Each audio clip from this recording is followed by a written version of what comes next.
Welcome into Out of Bounds, alongside with John Luck and special guest Mary Evers. Hi, thanks for having me. Well, thanks for coming on. I know she's finishing up her last semester at Bridgewater State, so might as well get you on the show because you've had a lot of hot takes. I have. John has taken some of your hot takes. He has. Yes, you have. Happened they weren't trademarked. Oh, that's right. You did not call fives. Yeah, This is like third grade. You had to call fives for anything. Yes, well, I'm a broke college student and can't afford a trademark, so. Very good. Yeah. Well, Now it's just getting depressing. Well, reminder, as always, you can watch us online on YouTube and, of course, at btvaccess.com. And you can like us on Facebook by going to facebook.com/btvob. And you can follow us on Twitter at btvob. So we'll jump right into it. We'll start off with the Boston Celtics. John, your team. Before we get to the Philadelphia series, they did finally manage to beat the Milwaukee Bucks in 7 games. Is it a little concerning to you that it took 7 games to beat the Bucks? It is, because I think the Bucks actually should have won this series, but there were some coaching moves that I thought Milwaukee just didn't really do early on that they did later on that helped them out to get to Game 7. I think a real difference maker was the Milwaukee bench. If you think about it, the Celtics bench got them through the first 4 or 5 games, and then it kind of had to somehow get Jaylen Brown to click on threes, get Terry Rozier going, get Al Horford going. But early on, the Bucks didn't play Thon Maker. They didn't play Jabari Parker. They were sticking with the Antetokounmpo-Middleton combo, which it did win you a couple games early on, but bench is what helps you win in a series. And for the Celtics, they had their bench players as their starters. So somehow, some way, credit Brad Stevens, credit Luck, credit the bounce of the ball, they're going to semifinals. Now, Mary, what about you? Do you think it was concerning that the Celtics took 7 games to beat the Milwaukee Bucks?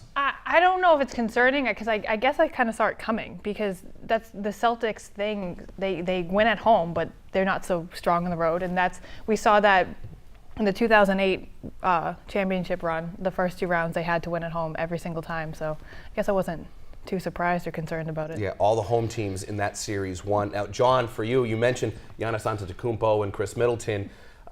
It was pretty much them the whole way. Was there more that they had to do to maybe win Game 7, or was it you really needed a little bit more of that bench for Milwaukee to step up? Yeah, you needed more of the bench because Antetokounmpo in Game 7 was 7 of 17 from the field, 9 rebounds. A lot of that was done on the defensive side. I think that if he was there on the offensive side, get some of Chris Middleton's misses, put it back off the glass for 2, that helps out. But, I mean, Game 7 for superstars, it's a make or break type of situation. LeBron early on, if you said Game 7 when he was in his early 20s, mid-20s, he'd be throwing up all over himself. He did that in the Garden, actually. But as your career goes on, and you play in more Game 7 situations, you grow into being that superstar. In Game 7s, you have players like Jason Tatum, Terry Rozier, stepping into the spotlight. That's what Milwaukee needed. They didn't get that even from their big stars. Now, there was one name you didn't mention, but how big of a factor was Marcus Smart in the series when he finally came back? Oh, huge. It was kind of like a balancing act because you had Chris Middleton, but who guards Chris Middleton? Do you go ahead, put Al Horford on him, or do you try and get Shemi Ojale in there early in the series? Because later on in the series he was in there, played against Giannis.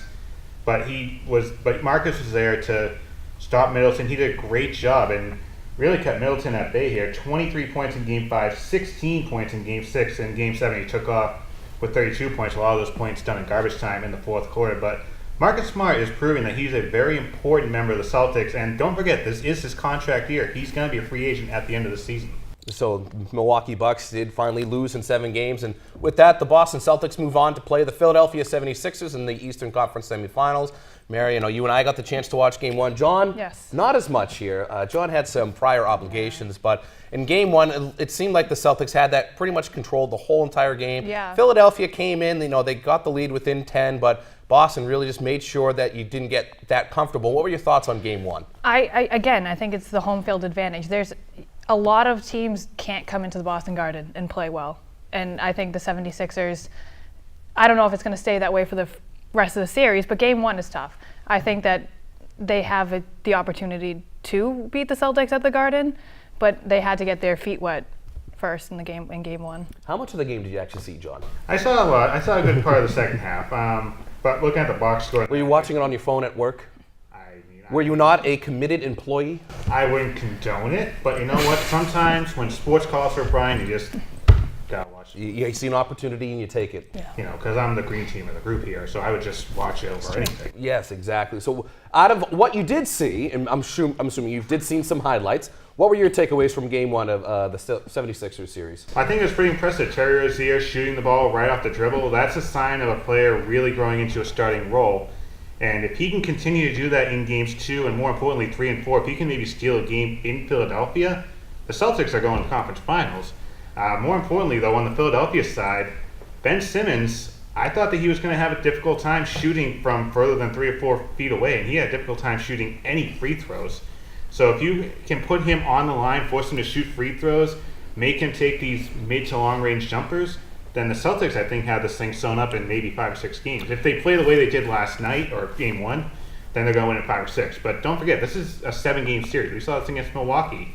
You're going to have some great games like Game 1. You're going to have some dumpster fires like Game 3 against the Bucks. It's going to happen with a young team like Boston. What really impressed me in this is you had no Jaylen Brown in Game 1 for his hamstring, and you had to have Terry Rozier and Jason Tatum step up, and they really did step up. I mean, Jason Tatum, for parts of that game, really took over that game. You could not stop him. He drove to the lane. Nothing was going to stop him. Al Horford was shooting lights out. Now, Marcus Smart didn't really light up the stat sheet per se in that game, but he had a lot of hustle plays in that game, and we thought we had a little scare with him, but turns out he was just kicked in the cookie jar. Yeah, right in the shamrocks. But, so going forward in this series, how important is it to maintain the health of a Marcus Smart, because you don't really know what you're going to get out of a Jaylen Brown with his hamstring? It's important. I just think, but I also don't think that they should be pulling punches when it comes to Marcus Smart. Well, I mean, he was a difference maker in the last series, and I think he might be one in this series as well. And they've already said that Jaylen Brown's going to be playing Game 2, so I'm not too worried about it. What are your final predictions for the series? Not to put you on the spot or anything. I'm going to go with Sixers and 7. Ooh. All right, I'll go with Sixers and 9. Okay. I seem to remember on Facebook, someone said Bucks and 6. I did say, well, I'm going Bucks and 9, John. All right.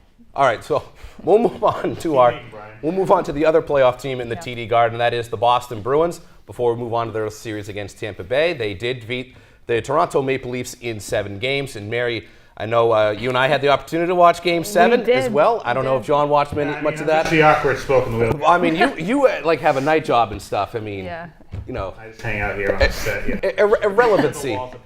So, Mary, what were your takeaways of Game 7 against the Toronto Maple Leafs? Game 7, I was slightly worried going into it because they were not doing so great, especially with Tuukka in the net. I was relieved by the end of Game 7 and had more confidence in them moving forward to face Tampa Bay after Game 7. Of course, Game 1 proved me right, and it was kind of the same old. And then last night, again, Tuukka just kind of didn't show up, I guess. I don't know. Whatever. It happens. So, I mean, John, so when you're watching the highlights of Game 7, I know you're taking notes, you're really watching film, you're rewinding it, you watch it throughout the night. Nice tape-to-tape passes going on all night long. Exactly. So what were your takeaways of Game 7? Well, I think this was a big moment for this Bruins team, the veterans and the rookies, and the younger kids too, because this game showed that the Bruins actually had the stones to play against some of the teams in the Eastern Conference. We talked about this at the start of the series, the fact that the Bruins are taking maybe one of the most difficult roads to the Stanley Cup Final. You go through the Toronto Maple Leafs, a fast team. Now you're facing a Tampa Bay Lightning team that's very physical. But against Toronto, they could have easily given up after that shorthanded goal where Tuukka got schooled. You could have just thrown your hat in and called the game there. But right after that, the Bruins just took off. The third period, they got to loose pucks in the corner. They started hitting Toronto around. They made Frederik Andersen look like a second-class goalie. And more importantly, they didn't let Tuukka face really any shots in the third period. I think it was, 11-8? And it didn't even feel like Toronto had any good looks at the puck until it was a 2-goal game and then a 3-goal game. Yeah, absolutely, John. I think you hit the nail right on the head here. There were so many opportunities where the Bruins could have just packed it in and said, all right, you know what, this series isn't ours. Let's just, let Toronto, not maybe let Toronto win, but let's not go out there and necessarily play at 100%, but they just kept fighting back. And you, right there, perfect point that you made about third period, did not let Tuukka Rask really make any difficult saves. I mean, the defense did a tremendous job in front of him, making sure that Tuukka didn't blow the game. Now, of course, you pulled away with the empty net goals and whatnot. But I think it was a great job for the defensive core for the Bruins to make sure that Tuukka Rask really didn't face that much adversity in the third period. And you could tell there was that stretch of the game in the third period where Toronto just kept icing and icing and icing. It was at that point, I don't know if you guys feel the same way, it was at that point, I knew the Bruins had this thing. You're pretty much right there. So with that win, they move on to face the Tampa Bay Lightning in the Eastern Conference semifinals. Of course, they've already played the first 2 games of the series. It's tied 1-1. But that first game in Tampa Bay, an absolute offensive onslaught from the Bruins, especially Rick Nass, who, he had a lot of opportunities in that Toronto series, and it didn't really pay off. But in Game 1 against Tampa Bay, he was able to light the lamp a couple of times. And so what were your takeaways of Game 1 of that series? I think Game 1, that was probably the most important win that the Bruins are going to have in this series, because they beat Tampa Bay at home. And a lot of people will say hockey, the home field advantage doesn't really compute to hockey. And I can see where that's coming from, because hockey players are physically and mentally tougher than a lot of athletes nowadays. It's a Canadian thing. Right, yeah. And I mean, it's true, though. That's what they do.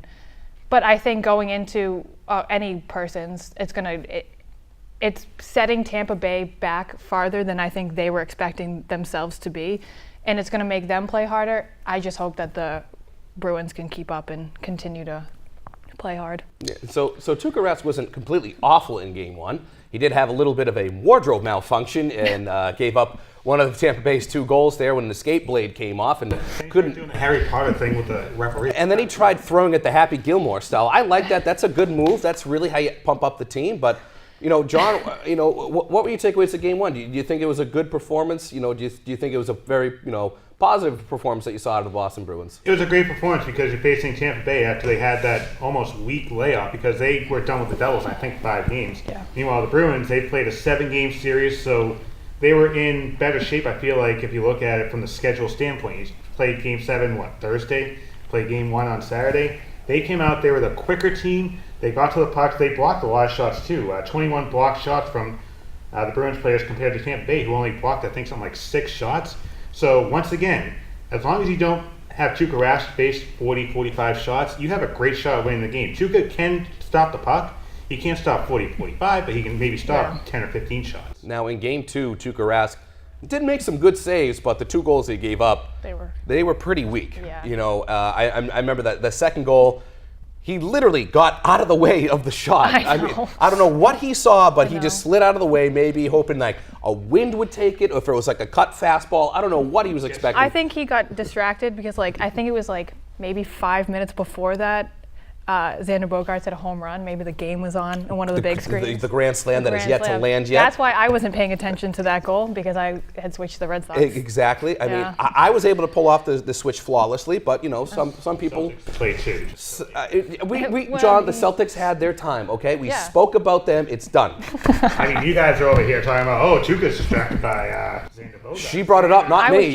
I was not me. She's the one that brought it up. But still, Tuukka Rask did make some good saves in Game 2. But like we said, the couple goals he did give up were kind of weak goals. Yeah. But, is it one of those you kind of, all right, you come down to planet Earth, or is it, Tampa Bay kind of woke up and go, hey, we can't go down 0-2 because we know that TD Garden's kind of a house of nightmares for the Tampa Bay Lightning. Well, I also think that Tuukka's defense should have been a lot closer to him than they were in those goals. I think because he's giving up some weak shots, I want to say, because they're literally just sliding in, the defense has to stay closer and tighter on the net because they have to help him out. But a lot of our defensemen are younger, especially like the 3rd and 4th line. So maybe they'll see that and hopefully help him out a little bit because he needs the help. Well, I think this was a game that Tampa Bay had. Brian, you mentioned it. You don't want to go back to Boston down 0-2. The Bruins' goal this entire time in Tampa was to take one game. In Game 2, this was the one Tampa Bay had to have. You look at the face-off percentage. Tampa Bay won the face-off 57% of the time, so they were a lot quicker. They hit Boston harder, 42-24 in total hits. So you're going back to Boston now with somewhat of a convincing victory, I feel like, because now the Bruins are going to have in the back of their mind, you know what? Tampa Bay came to play, so now the Bruins have to be really on their game. They have to get ready to get to every loose puck again. They have to treat Game 3 and Game 4 like Game 7 of the Toronto series in the 3rd period. If they don't do that, it's going to be either a 2-1 lead for Tampa Bay or a 3-1 lead with Tampa Bay going back home and trying to close it out. Yeah. Now, the one thing that was kind of concerning to me in Game 2 was the officiating. There was some missed calls, I should say, that really had you scratching your heads. In the first period, Torrey Krug got a no call, pretty much slashing in the first period. Yeah. Brad Marchand has a breakaway on the net. He gets slashed on the hand. There's no call. Yeah. Now, I know, granted, Marchand's not going to get many penalties called against him. However, there was 2 penalties called against him. Well, he drew 2 penalties, I should say, in the second period where he got the boarding and there was a roughing on him. So they do call penalties that Marchand maybe brings on himself, but that slashing call on that breakaway, that really shouldn't have been called. And there were some other missed calls in that game that really had you scratching your heads. And I'm not one to really blame the officials, because I think hockey has some of the best officials you'll see in all the 5 major sports. But that game last night really had me scratching my head. I just think that even though there were some missed calls, you can't rely on officiating in any sport at this point. You have to take advantage of the opportunities you are given. And at one point, the Bruins had a 5-on-3 situation, and Tampa Bay kept winning the faceoff.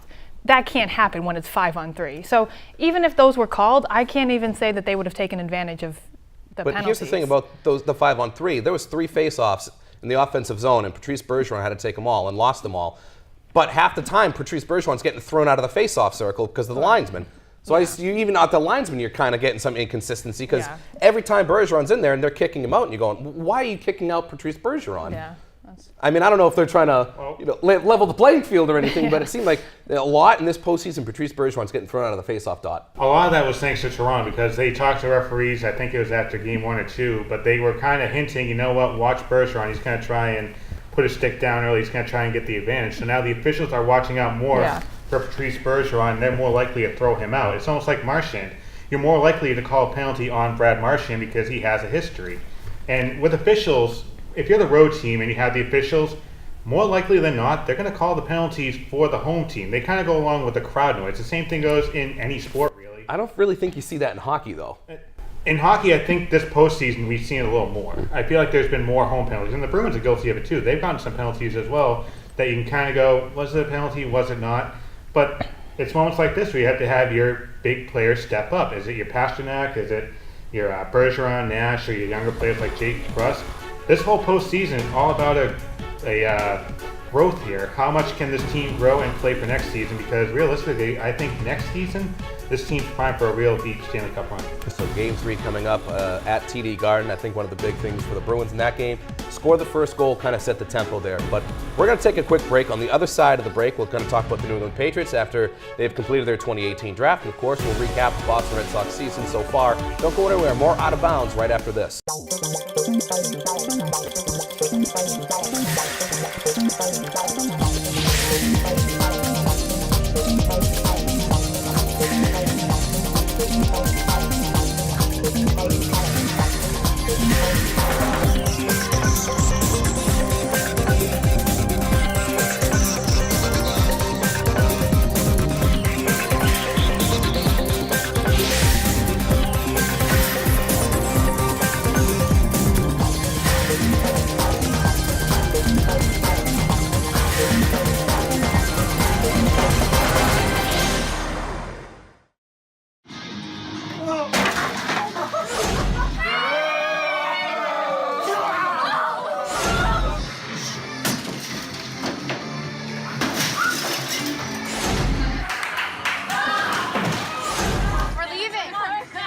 Most party fouls are pretty dumb. But if you decide to drink and drive underage, you could lose your license and your freedom. Underage drinking and driving. The ultimate party foul. Welcome back to Out of Bounds, alongside with John Luck, Mary Evers. I'm Brian Berard. Talked about our playoff teams in the TD Garden, the Celtics and the Bruins. Now we're going to move on to the New England Patriots as they selected 9 college players in the 2018 NFL Draft. Of course, they had 2 picks in the first round, going with Isaiah Wynn, the guard out of Georgia, and with Sony Michel, the running back out of Georgia. And of course, the replacement to Tom Brady, Danny Etling, 7th round pick out of LSU. So far, from what you've heard now and what you've heard and seen from their college days, because we don't know really what they're going to be, what would you give a grade for the Patriots draft? A grade? Like a C, maybe? Because I'm kind of underwhelmed by the picks that they made, especially a running back in the first round. Not really entirely sure why they did that. And I think it just proves to me that Bill Belichick does not care about replacing Tom Brady right now at all. Danny Etling's the future. What would you give the no. grade, John, for the draft? I mean, I would have taken a C for my grade when I was in school, but I think for addressing their concerns, I'd even go lower than that, C- or a D+, because I don't think they needed to go out and get a running back in the first round. Do I think there were other players, other needs that they could have looked at? Yeah, I don't know if a quarterback would have been perfect like Lamar Jackson, but I agree with what you're saying, Mary. The fact that Bill Belichick doesn't give a damn about what's going to happen after he's gone. He only cares about himself, which is what you should do when you're in sports. You only care about yourself. Yeah. And as a coach, you only care about what's going to happen as long as you're there. You have to have a strong feeling that Belichick and Brady are going to be leaving together or maybe a year off of each other. So at that point, after he's gone, it's Josh's mess to take care of. Yeah, that's... For me, I'd probably give it a high C, low B, because we don't know what type of player they're going to be in the NFL. The Isaiah Wynn pick, he's kind of an undersized offensive lineman, 6'2". They might make him a guard. He might have been the left tackle. No one knows. I really do like the Sony Michel pick. He is an absolute dynamite player. He is very comparable to Kareem Hunt, I think, of the Kansas City Chiefs. He's a very powerful runner that has speed. I know the last time the Patriots did draft a running back in the first round was Lawrence Maroney out of Minnesota. It wasn't the greatest of selections, but No. I really do like the pick of Sony Michel. I really do wish, though, that they would have addressed the defense a little bit more. I think that's why a lot of people are giving them the C grade, because they didn't really address the defense earlier on. I mean, they did go out and they got some linebackers. They got a cornerback, and I know Duke Dawson out of Florida was kind of their big get there. Yeah. But for me, I would have liked to have seen them address the defense first. Although I think, John, you mentioned a little bit, it's now Bill Belichick doesn't care. It's let's protect Brady. Let's make sure Brady gets his weapons, and we're going to try and win games 45-37, week in and week out. And when you're in the AFC East, you can kind of get away with that because you're facing the Jets that are awful. You're facing the Bills that are awful. You're facing the Dolphins that are awful. Well. And all right. We Well, have Danny Amendola now. Yeah. Oh, because he has who as a quarterback? Exactly. No. So, there's 6 guaranteed wins pretty much right there. So, I mean, they might lose in Miami because for some reason they always choke it in Miami. That's But They go out the night before, that's all. yeah, exactly. But I mean, I like a lot of the players that they took. I just wish they would address the defense a little bit sooner. But so we'll move on now to Tom Brady. He was asked if he feels appreciated by Kraft and Belichick. He didn't give you the typical Patriot way answer of like, oh yeah, but I definitely blah blah. He said, I plead the fifth, and it's kind of confirming my suspicions here that he's mentally on the way out. John, what do you think of these quotes? This answer that Tom Brady had?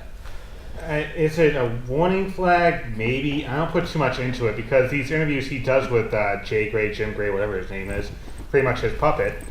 I don't take a lot of stock from that. I feel like he's just trying to cater to maybe the headline makers because he doesn't want to have to deal with the mess that's going to happen when he gets to training camp, when he gets to the OTAs or any other camps throughout the summer. He just kind of wants to slowly put this under the rug, and I feel like he was trying to do that with the answer he gave, I plead the fifth.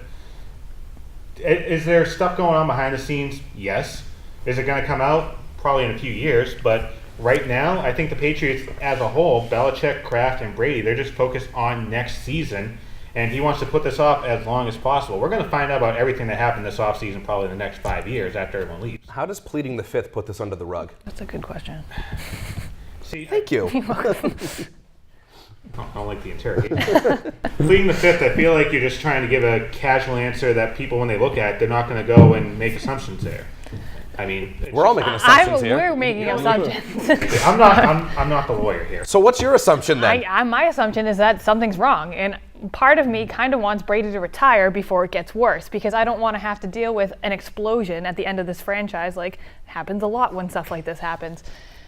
I think Brady plays for another year and retires a Patriot, but I don't think he's going to want to be on the Patriots for much longer. I still think he has at least 2 years left as a New England Patriot, or in football in general. I don't think he can leave after this season because I don't think that really gives enough time to Danny Etling, who is. I'm not even saying that sarcastically. Yeah. You really want to rely on Brian Hoyer? No, I think that Belichick might grab Johnny Manziel at some point. Grab Johnny before- Manziel. Yeah. Okay, when is he going to grab him? Johnny Manziel. It's not before And you, so you training think, camp. but you think that 1 year of kind of teaching Johnny Manziel is enough? No, but I don't. That's why think Tom Brady has Brady- to play for another 2 years. Tom Brady doesn't care about training these quarterbacks. Well, yeah, but I don't think he has a choice. If you talk Jimmy Garoppolo out of town, you really don't have a choice to talk him out and then, oh, by the way, we'll play one more year. Screw, I'm leaving. This is Tom Brady. He doesn't have to. Because He doesn't have to do this. Here's the thing with Tom Brady. His image is starting to get a little tarnished around New England. I think people Well, are yeah. starting to get a little annoyed with him. Yeah. Do you agree with me on that, John? Do you think people in New England are starting to get a little perturbed by Tom Brady and there's more focus on TB12? Oh yeah, the image of Tom Brady has been tarnished over the past few years because he's worried more about his post-playing career financial situation, and that's a good thing to worry about if you're a player like Tom Brady. Take advantage of whatever you can get, and forget about the outside noise. He married a supermodel wife. He has a couple kids. So why do you care about what the public thinks? If you keep winning rings.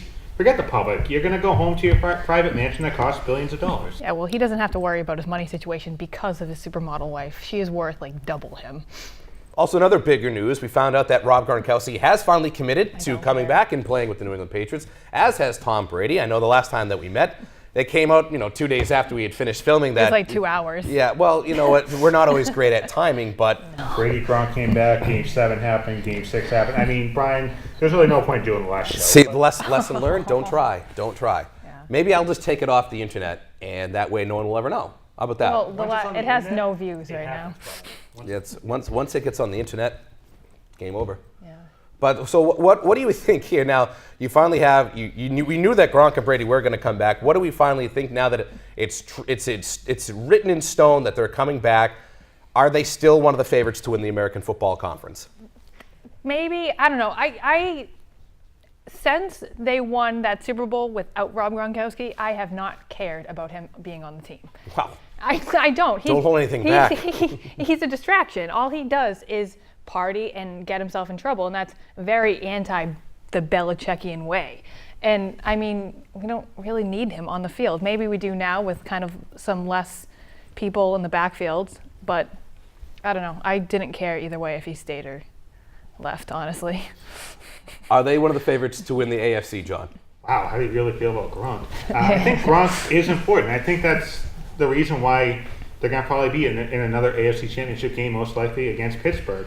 Because Gronk, he gives you the option, if you're running a running play, he can be used as that extra blocker. And defensive coaches actually have to scheme around how do you stop Gronk as a blocker, how do you stop him as a receiver, trying to catch the 5-yard, 10-yard pass. So Gronk, I feel like, has different tools he can use in his repertoire. And I feel like as a receiver, he's more important than a lot of the other players on the Patriots. Don't forget, you're going to get Julian Edelman back. And once you have that trinity there of Brady, Gronk, and Edelman, you're going to once again be one of the better teams in the AFC. I think Gronk is a very integral part of this offense. I think he's a very important member of this team. And I think as long as Brady and Belichick and Gronk are there, the Patriots are going to be one of the favorites to win the American Football Conference. Maybe. I think they're going to be in the AFC Championship game for, this is the 8th straight year now, I believe. And I think, I'm not saying that they're going to win, but I think they're easily going to be one of the favorites in the AFC. And that's the goal. You want to get to the AFC Championship game. I feel like as a Patriots fan, that's always what we expect every year. I mean, the Super Bowl for us has even been, something we just We're bored. Kicked to the curb there. Another Super Bowl, another Sunday we've got to watch football. But we'll talk more about that later. But, yeah, like you said, the Patriots, with their big three there, they're AFC Championship game material, I feel like. Absolutely. So we'll move on to another successful team in Boston, that is the Boston Red Sox. John is already disappointed that we're talking about this yet again. They have the most wins in baseball, 21-7 is their record, and they have a 3-game lead over the Yankees in the American League East after their loss to Houston last night. Yes. And Xander Bogaerts hit a grand slam that Mary and I were talking about, still has yet to land. And we saw that after that no-hitter against Oakland that their offense kind of struggled, but it has since now picked up a little bit in the cruddy weather that was Fenway Park last night. And John, give me your thoughts on the Red Sox and how they're doing so well, because I know you're such a die-hard Red Sox fan. Yeah, I mean, I wouldn't say Sweet Caroline, but I think the Red Sox are doing what we expect them to do.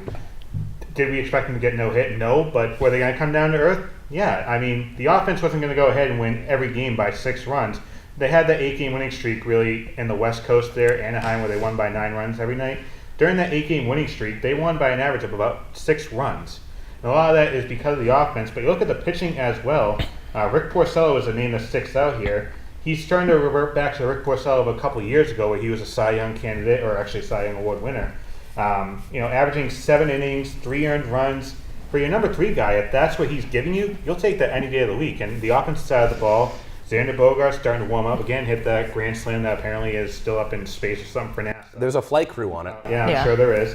But I look at the pitching for this team. We talked about this since the beginning of the season. If the starting pitching is healthy and David Price can get his head out of his butt, then he can be a good pitcher. He can help out this team. And with starting pitching, everybody healthy, you're probably looking at a ALCS appearance for the Red Sox. Absolutely. I'm glad that, John, you have finally come around and have admitted No. that they are finally the greatest team in baseball. I said they're a good team. I'm not going to go ahead and sing Sweet Caroline and do a friggin' wave in the 8th inning when Porcello has. So, John, the Red Sox, the greatest team or great team?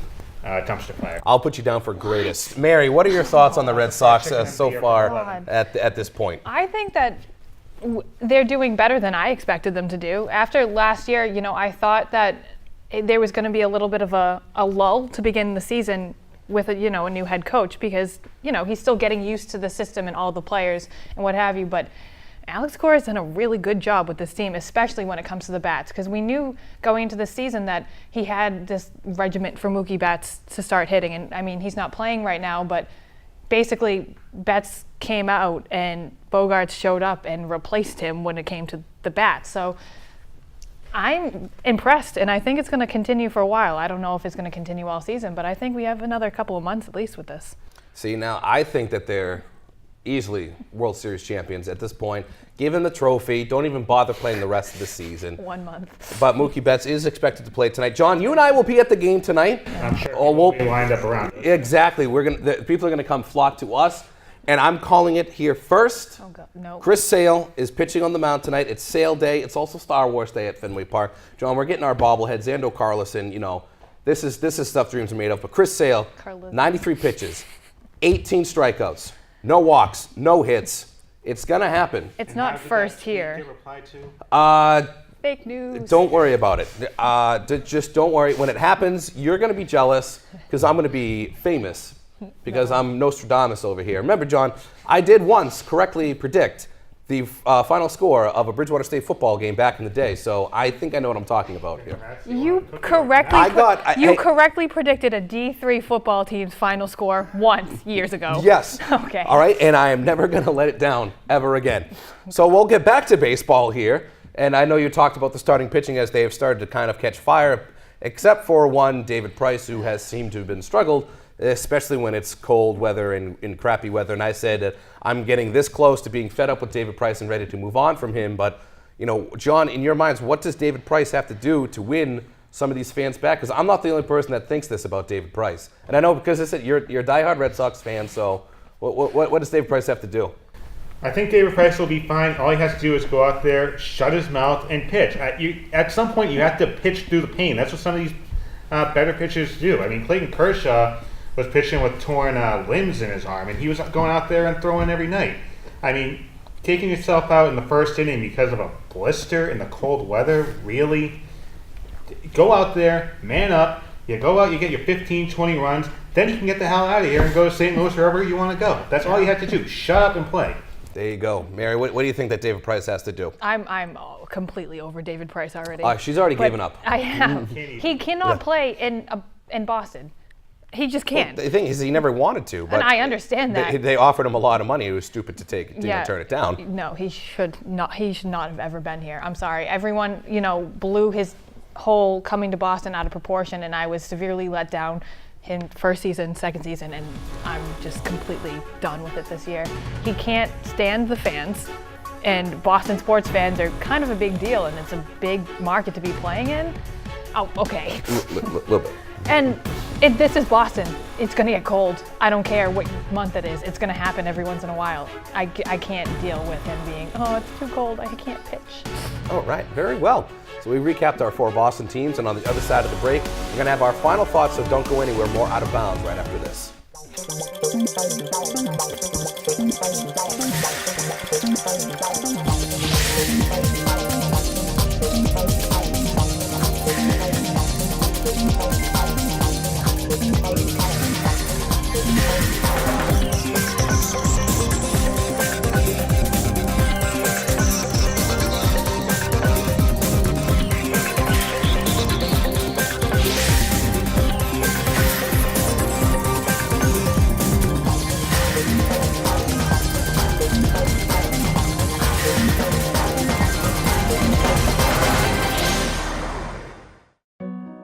They said a bottle was just a bottle.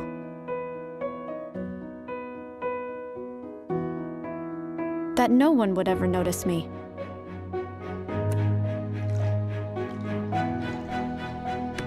But I knew I could be more. That one day, I would make people smile.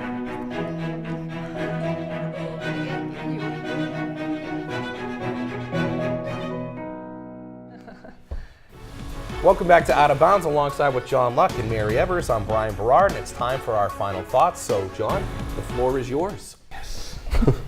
So, as a Boston sports fan, the month of April and May, we've been living in heaven here because we had the Boston Red Sox, the best team in baseball. Congratulations, winning the World Series trophy. But you also had the Celtics and the Bruins in the second round. The Patriots are still building for another Super Bowl. I feel like as Boston sports fans, we don't appreciate what we live in. Because back in the 80s, back in the 90s, you had one team that always stuck out. The Celtics were pretty regular appearances in the NBA Finals, the Red Sox, 86 World Series. But really, the past 15 years or so, and even in the future, Boston sports fans have it great here because every night there's a game that means something. You go to a place like Pittsburgh or a place like Minnesota, Tampa Bay, there's maybe one team that sticks out, but in Boston, we have all four teams in championship caliber, and every year you can say, you know what, they're a pick to win the championship. And I feel like with the young players that every team has now, maybe except for the Patriots, the Red Sox, Jackie Bradley Jr., Mookie Betts, Andrew Benintendi, the Celtics, Rozier, Brown, Tatum, the Bruins, Donato, DeBrusque, and Heinen. The next 10 or 15 years, Boston sports fans, take it in, soak it in, because you never know when it's going to end, and if it ends, it's going to end pretty hard. And I'm afraid with the Patriots, it's going to probably end sooner, but enjoy what we have right now. It's very difficult to complain about any of the four sports teams, but once again, this is a great time to be a Boston sports fan, and maybe a unique time to be a Boston sports fan. Very well said. Mary. You mentioned earlier, John, that Rick Porcello is their number 3 pitcher, and I hate that. Rick Porcello is getting, he's not getting enough credit for everything he's doing for this team right now, and because everyone keeps babying Chris Sale and David Price. David Price, it's too cold, he can't pitch, and even when it's not too cold, he's still giving up too many runs that he shouldn't be. Chris Sale, at the beginning of the season, I was okay with Alex Cora pulling him in the 5th inning, early 6th inning with around 90 pitches. But at the same time, we can't, they don't give Rick Porcello any of that same kind of comfort level that they do the other two. On the game that he pitched on Sunday, he went for almost 7.5 innings, 15 pitches, and then they brought out Craig Kimbrell so that they didn't have to use their bullpen. It's not fair for Rick Porcello to have to pitch so much just so that they can save their bullpen to bail out Chris Sale and David Price. I don't think it's fair to him. He's a Cy Young caliber pitcher, and he could be again this year. I just don't think that Alex Cora and the rest of the Red Sox are giving him the praise and the comfort level that he deserves. Very well, very well. I'm going to stay extremely local here. I just want to give a shout out to a couple of Bridgewater Rainham basketball players. Kylie Peachy, Shannon Lynch, and Kaylee Matalanis were all named as All Scholastics over the past their tremendous season that they had for the women's basketball team. Doug Alves had a tremendous season for the boys basketball team. And Megan Kramer was the first Bridgewater Rainham state champion in swimming, I should say. And also a big shout out to TJ Squared Robotics. They're actually going to compete in the World Championships in Detroit. So that's a pretty cool moment there for some local BR kids. So not a bad show today, guys. Not bad. You know, we didn't quite get as animated as we wanted to, but we've been told to calm down. You do have to listen to the judgments. Once again, finally, you can like us on Facebook at facebook.com/BTVOB. You can like us on Twitter at BTVOB. And of course, you can watch us online at btvaccess.com and on YouTube. So once again, for John Luck and Mary Evers, I'm Brian Berard. Thanks for watching Out of Bounds.